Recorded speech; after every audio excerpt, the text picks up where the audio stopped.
Oh guruku yang mulia, bimbinglah kami.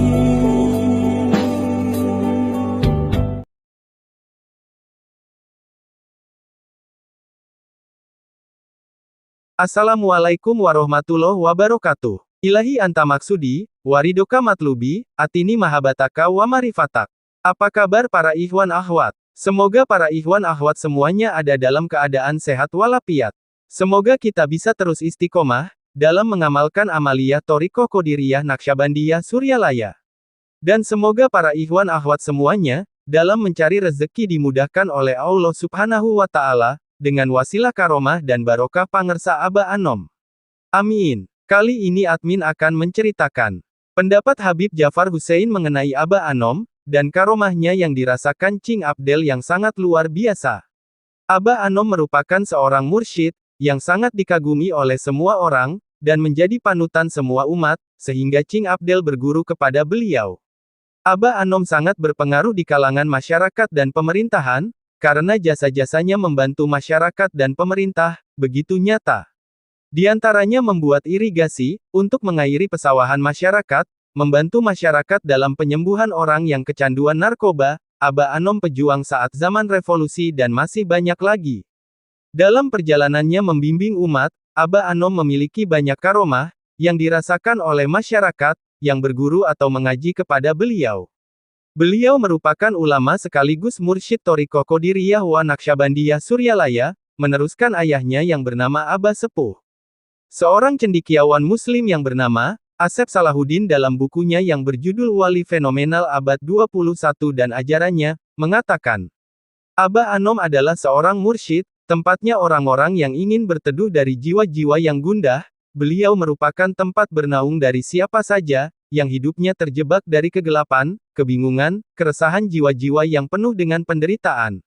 Mereka semua membutuhkan jawaban, dari semua penderitaan yang dirasakannya. Tidak bisa diragukan lagi, dengan pengaruh yang luar biasa dirasakan masyarakat, setiap hari banyak orang yang sowan atau bertamu kepada beliau, menyampaikan hajat-hajatnya dan semua permasalahannya.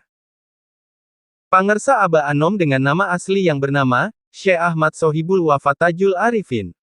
Merupakan putra kelima dari Aba Sepuh, dengan nama asli Syekh Abdullah Mubarak bin Nur Muhammad, dan ibunya yang bernama Hajah Juhriyah. Aba Sepuh adalah sebagai pendiri pondok pesantren Suryalaya. Sejak pangersa Aba Anom lahir, beliau sudah menjadi orang terpilih. Nama beliau yang bernama Sohibul Wafa Tajul Arifin bukan nama sembarangan. Pasalnya nama ini pemberian dari Nabi Khidir alaihi salam. Dikisahkan oleh Kiai Haji Abu Bakar Faqih. Sebagai orang kepercayaannya Aba Sepuh, atau wakil dari dua waliullah sekaligus, yaitu Aba Anom dan Aba Sepuh. Aba Faqih bukanlah orang biasa, dan sangat berpengaruh akan ilmunya, dan khidmat kepada gurunya sampai beliau wafat. Beliau dijuluki sebagai Macan Suryalaya, dan merupakan waliullah yang berpangkat imamah.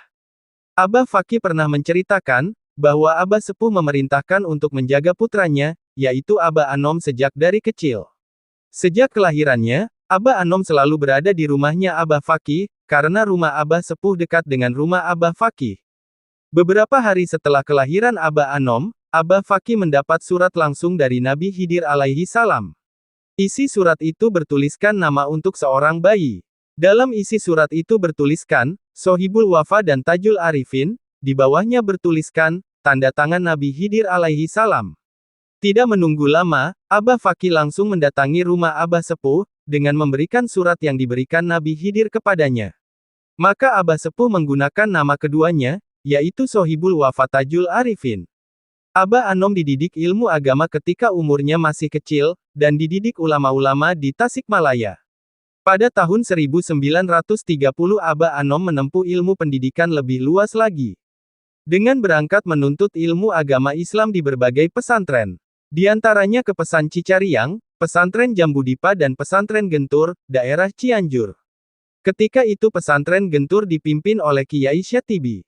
Kemudian melanjutkan pendidikannya ke Pesantren Cirengas, Cimelati, Sukabumi, hingga ke Mekah, untuk belajar agama lebih dalam lagi.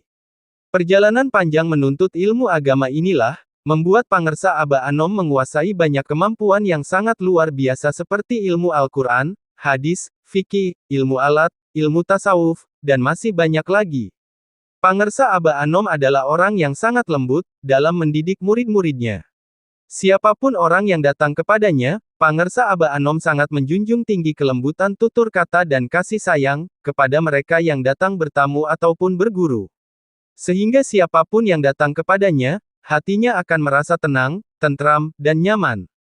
Setiap hari rumah beliau tidak pernah sepi dari orang yang ingin bertamu, ataupun menyampaikan segala permasalahan hidupnya. Sampai komplek pesantren pun penuh dengan tamu yang ingin menemuinya. Pangersa Aba Anom tidak suka memilih-milih orang ahli ibadah, ahli mabuk, ahli judi, ataupun orang yang ingin berbuat jahat kepadanya. Aba Anom selalu menyambut mereka dengan kasih sayang. Mereka yang datang kepada Aba Anom, selalu membawa sebotol air mineral, untuk dijadikan wasilah doa dari Pangersa Aba Anom. Banyak keajaiban yang dirasakan oleh masyarakat, setelah mendapatkan doa yang diberikan Aba Anom, dengan perantara air mineral tersebut. Pernah dikisahkan seorang tamu yang membawa air mineral, dan meminta doa kepada Aba Anom, dengan menyodorkan air mineral itu kepada Aba Anom. Namun Aba Anom hanya menyentuhnya saja, yang terlihat olehnya Aba Anom seperti tidak membaca doa, akhirnya tamu itu kecewa dan membuang air itu ke kolam. Tidak lama kemudian orang itu terkejut, karena kolam yang tadi dijadikan tempat membuang air doa dari Aba Anom, ikannya mati semua. Tamu itu pun menyesal, telah meragukan doa dari Aba Anom. Saking banyaknya masyarakat yang bertamu, dengan berbagai hajat atau tujuan mereka, sehingga para masyarakat biasa, menengah, pengusaha, pejabat, dan para artis, berdatangan kepada beliau. Artis yang datang kepada beliau salah satunya Ching Abdel. Ching Abdel ingin berhenti dari obat-obatan terlarang atau narkoba, yang membuat hidupnya hancur. Ching Abdel mengatakan, bahwa Aba Anom adalah sesosok waliullah yang sangat luar biasa, dan seorang mursyid yang susah untuk diucapkan dengan kata-kata. Pertama kali Ching Abdel mengenal Aba Anom, ketika itu Aba Anom datang dalam mimpinya. Beliau emang orang yang sangat luar biasa dan sakti, ucapnya dalam podcastnya bersama Habib Jafar Hussein Al-Hadar. Kisah ini dialami Ching Abdel sekitar tahun 1998, ketika itu Ching Abdel terjerat narkoba sejenis putau atau heroin, yang akhirnya keluarganya mengirimnya ke pondok pesantren Suryalaya. Dan ditempatkan di asrama khusus, yang dinamakan Inabah, untuk mendapatkan penanganan dari pengaruh obat terlarang tersebut. Inabah ini menangani pecandu narkotika, remaja yang nakal, dan orang yang mengalami gangguan jiwa. Sistem Inabah itu mengarah kepada perubahan sikap atau kelakuan seseorang, dengan mendidik para pasien, untuk mendekatkan diri kepada Allah Subhanahu wa Ta'ala. Inabah yang ditempati Ching Abdel yaitu Inabah 15, setiap pasien akan mendapatkan ijazah talqin zikir, atau amalan khusus sebagai simbol atau amalan wajib, bagi pengikut baru Thariqah Qadiriyah wa Naqsyabandiyah.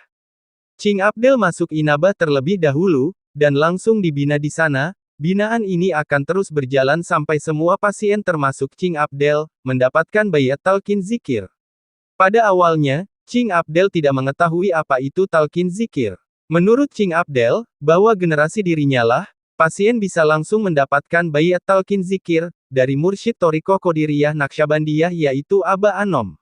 Sehari sebelum mendapatkan bayat talqin zikir, Ching Abdel bermimpi seseorang yang mengatakan, "Del, besok kamu ke pondok pesantren Suryalaya."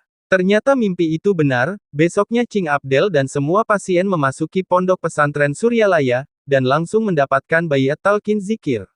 Satu persatu pasien langsung dibayat talqin zikir oleh Aba Anom, dan pada waktu itu Ching Abdel belum mengetahui siapa Aba Anom.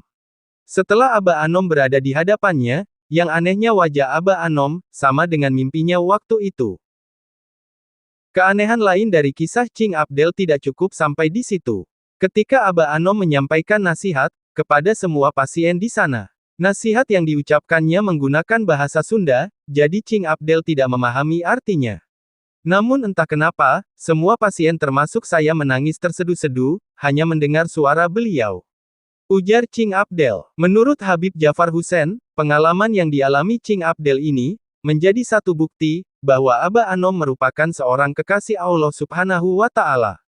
Apabila Allah Subhanahu wa Ta'ala sudah mencintai beliau, semua bisa berada dalam kendalinya, karena beliau merupakan salah satu umat yang sudah dicintai oleh Allah Subhanahu wa Ta'ala. Ujar Habib Jafar Hussein. Setelah pengabdian panjang mengabdi kepada umat sampai umur 95 tahun, beliau berpulang ke Rahmatullah pada tanggal 5 September tahun 1991. Abah Anom dimakamkan di Pondok Pesantren Suryalaya, di samping ayahnya yaitu Abah Sepuh. Sampai saat ini dan sampai setiap hari, banyak penziarah yang datang ke Pondok Pesantren Suryalaya. Yang menjadi bukti, bahwa Abah Anom merupakan sosok yang luar biasa, dan berpengaruh dalam penyebaran agama Islam di dunia sampai saat ini. Wallahualam bisawab. Wassalamualaikum warahmatullahi wabarakatuh.